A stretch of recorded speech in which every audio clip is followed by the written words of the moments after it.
Avropa Komissiyasının üzvləri ötən il və bu il dəfələrlə bizə səfər ediblər.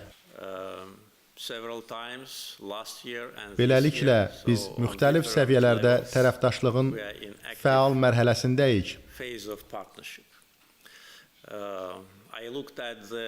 Mən bəzi iqtisadi göstəricilərə nəzər saldım və gördüm ki, bu ilin yanvarında ticari dövriyyəmizin 50%-i Avropa İttifaqı ilə bağlı olub. Ötən il dövriyyə biraz aşağı olmuşdur, lakin o həqiqətən göstərir ki, Avropa İttifaqı bizim üçün bir nömrəli ticari tərəfdaşdır.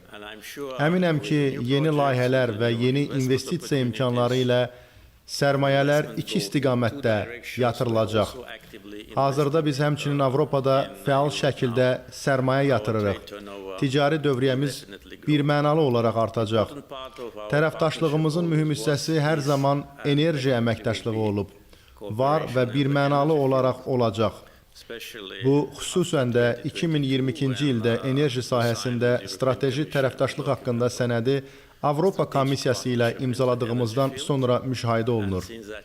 Həmin vaxtdan etibarən biz həm həcm, həm də ölkələrin sayı baxımından Avropa ölkələrinə qaz ixracımızı artırmışıq.